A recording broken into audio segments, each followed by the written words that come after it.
Well, I came back to where I had that bite last night at this little inflowing stream, and it is, I was absolutely shaking with the thought of that being a brook trout, because by the weight and pull of it, it would have been a nice one, but oh, just a bass. Keep trying.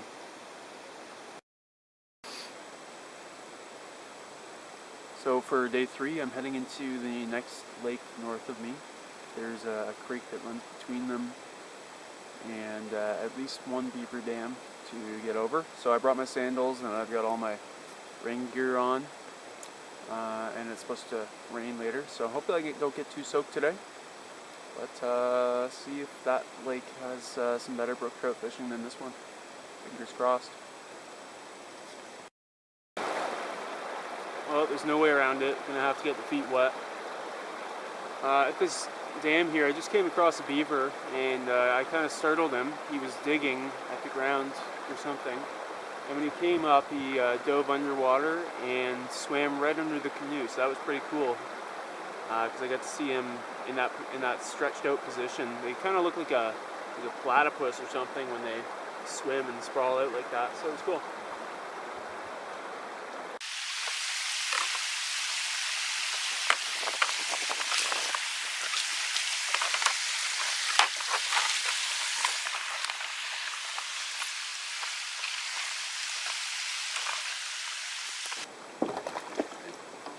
Fish on at the base of this falls, or not falls, just some inflowing water, and I was sure I would get a bite here, but again, it's a bass.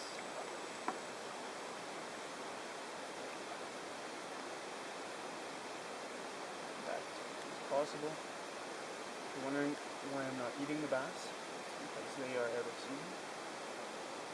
They can't be kept until the 4th Saturday of June. Let's see if anything else is in here. Second cast in the spot and another fish. But it's another smallmouth bass. And I'm using a pretty light line here, so I can't force it in, but here it comes. Came out, perfect. Not sure he doesn't hook himself on the way out, but decent one, probably 2.5 pounds.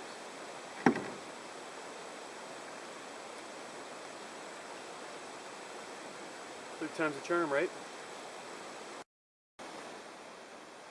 Well, I've reached the end of the road here. Can't go any further than this, really, unless I really wanted to, but I've already come a fair ways today, and I have to get back to camp, and it still could turn ugly today, but right now it's just beautiful.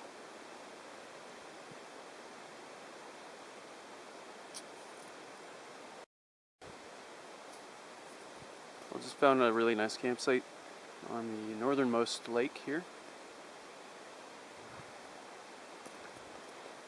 So if ever wanted to come back here, this would be a nice spot to stay. Nice and clear and well shaded. And people up here, cans. Awesome.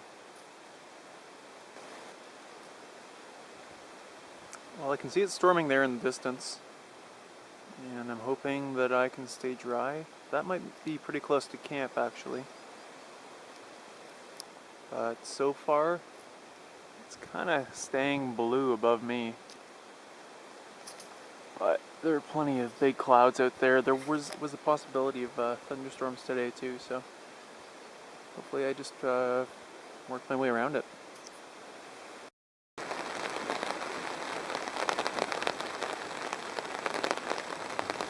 I don't know if you can hear that thunder, but it just started coming down just as I got to camp.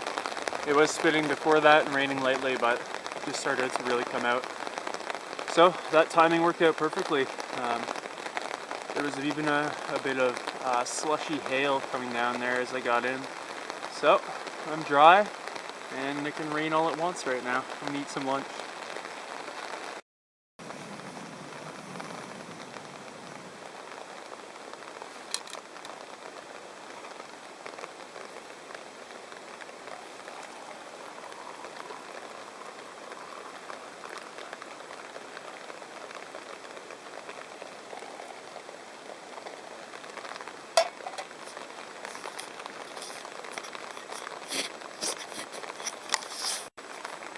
First things first, coffee.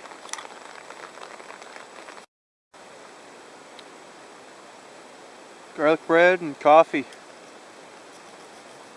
Ain't bad.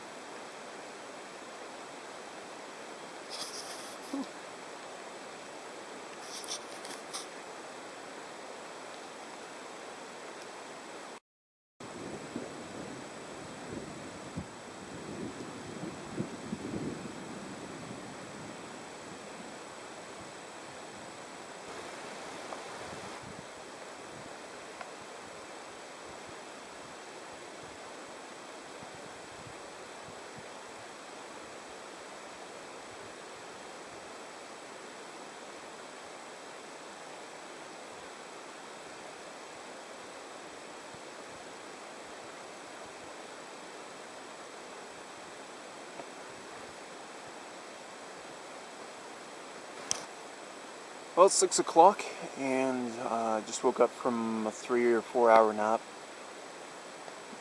And yeah, it just kept raining. I had been under the tarp for a couple of hours. And I just decided I might as well sleep. And yeah, getting to sleep tonight's gonna be impossible, so I will probably have a big fire later and have dinner now-ish.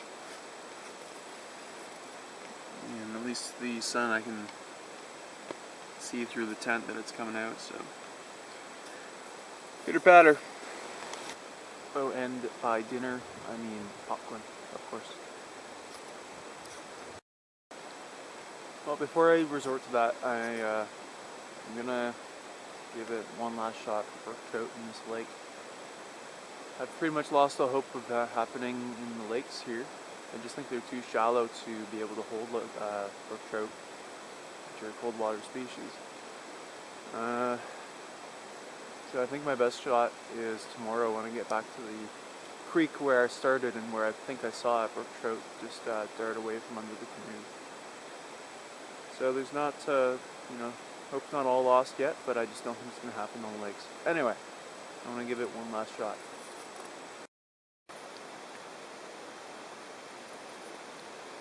Well, before I went to sleep, the rain started coming in from an angle, so from this side. So I tried to weigh this down to block it lower. I don't have any more ropes to, drag that down, but the thing must have, I don't know, a good 10 liters of water in it. So I'm gonna get it emptied out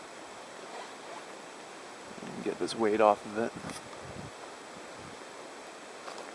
Definitely resting about a foot or two lower than normal.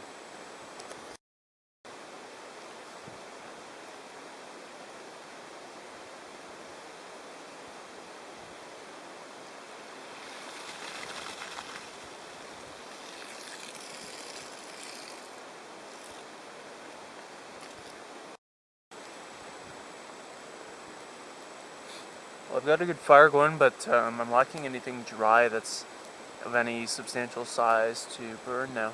But I just noticed this tree right here is dead, so I'm going to see if it'll go down. And if it will, then that should be good for the night.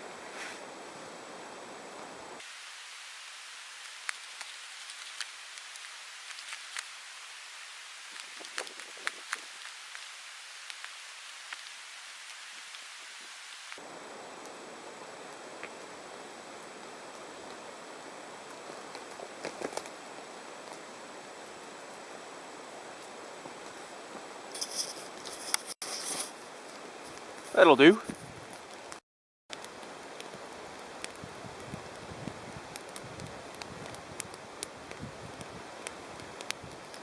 So I established this fire pit on day one, and the weird thing about this site is there are no rocks whatsoever, not even anything fist-sized, hardly even pebbles. So I just used some waterlogged lumber that was lying around at the shore. It looks kind of nice. A little kind of like an A-frame. Of course it'll burn through eventually, but for now it's containing the fire well enough, especially with everything around it being so wet. Well, I've been stoking the fire for probably 3 hours now. Not too much else to do right now. My fingers are raw and a little burnt. I've got these gloves on. They're leather palmed, and I just got them at Walmart a while back. They've had tons of use, and they're nice. I like them for paddling and for the backcountry in general. The leather palm holds up really well. I snap all kinds of branches against it when I'm doing firewood. The laced top is nice because it lets my hand breathe and not get too hot when the sun's on it, and also lets this little sun get through, so it's not such a weird suntan when this part here is exposed, although that part does get more sun and there always is a weird tan there. But anyway, yeah, I like these gloves.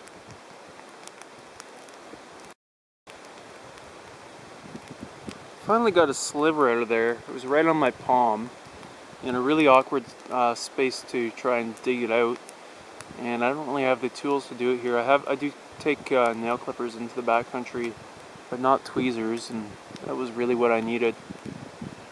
So it feels so good to get that out. All the food's put to bed in the tree there. And I just tie the poly cord around this tree here. Just a few wraps around it, and that holds up the weight of the bag. The bag's pretty light right now. Normally it might take a bit more, but right now that's all it takes. No special knots or anything like that, just tension. It's amazing how much weight tension will hold.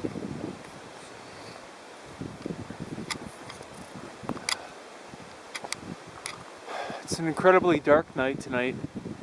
It's not a star in the sky, no sign of the moon. Dark like the abyss in my stomach. Pretty hungry.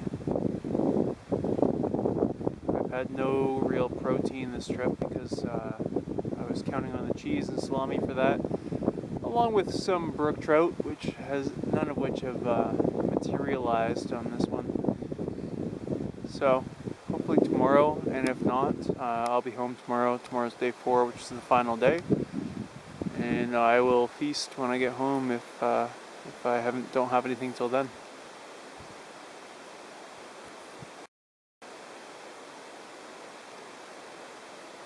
There are two things I almost always keep in the tent at night to fend off the paranoia, which are this little hatchet that I bring on most of my trips. It's nothing fancy, but it does the job for clearing trees and getting a little firewood. A lot of people like to bring a big axe, but not me. And this little air horn, hopefully if the bear ever comes, this little noise will scare it off. It's pretty loud. And the bear spray actually stays on the outside of the tent. I just slip it under there, out there, because there's no point in spraying bear spray when you're in a tent. If it like pops its head through and you have a clear shot at its eyes, then maybe it might be of some use, but otherwise you would just get yourself worse than the bear. So those are the last lines of defense right there. Not that I think I'll ever need them. Super windy last night, all night, which made things pretty chilly. And this morning, it's still gusting. But the good news is it dried out my tarp in my tent, so I can pack it up now without it being a wet mess. And the wind's still coming from the north, and I'm heading south, so should have a bit of a tailwind if it doesn't change.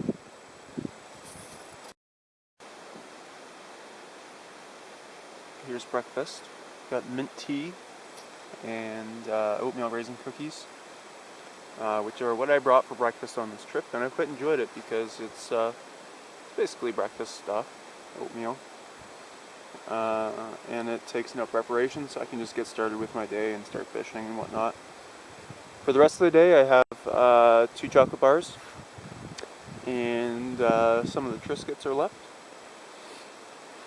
And on back-to-back trips, I'm not eating any fish. The fish crisp and oil were brought, but not put to use. Unless, of course, I get a brook trout today, but I don't know, I'd have to consider whether I keep it or not. If there is a brook trout to be caught, then their population is pretty minimal, I would say, so I don't know, I'll probably leave it.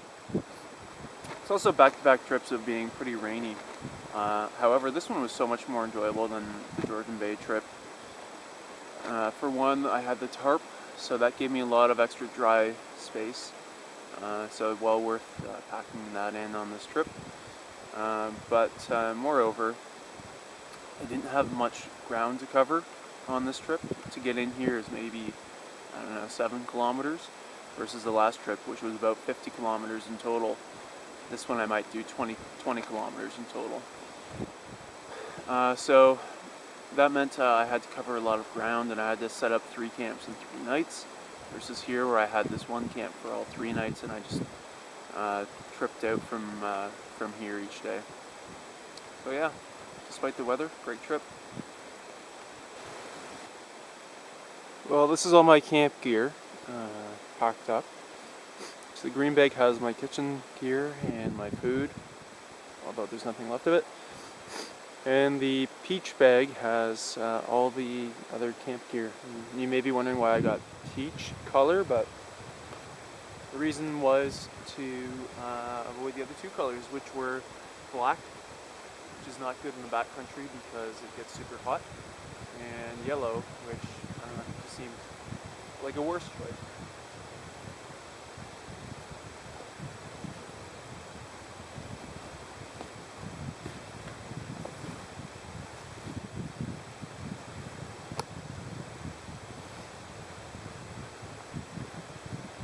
Super nice to be able to have all my gear in one bag for once. My old pack was 60 liter. This one's 115, so it's almost twice as big. And it's actually quite comfortable. It does up and it transfers the weight to the hips quite effectively. So happy with it so far. I'm heading back down south now, and I'm at the first beaver dam, and I doubt it's deep enough to run it, but if I come at it with some speed, I'm just going to try. Save me having to get my feet wet early.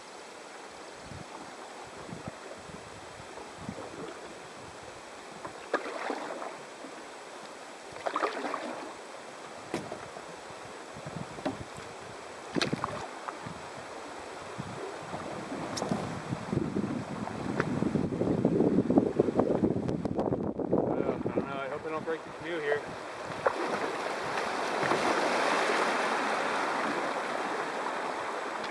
Sweet.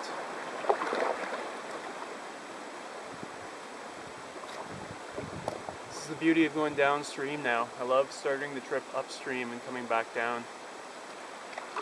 Not only that, but there's a bit of the tailwind, so it should be pretty easy today. Alright, here's the next one. See if I can go 2 for 2, get lucky again. My only fear is that I'm going to get hung up on the dam, and there's 300 pounds of weight in the canoe probably, and the canoe weighs about 50 pounds, so do the math, that doesn't work well.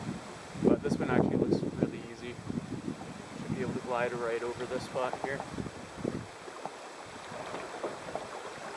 Oh yeah. Probably wouldn't be able to do that in the summer, but with the high water levels in the spring, it's a breeze.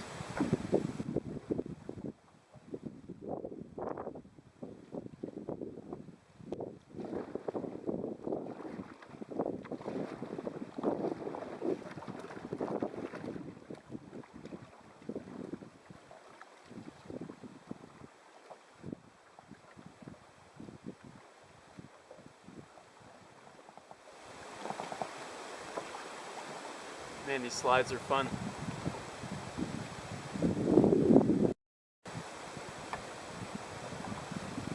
Here comes the benefit of clearing that section before.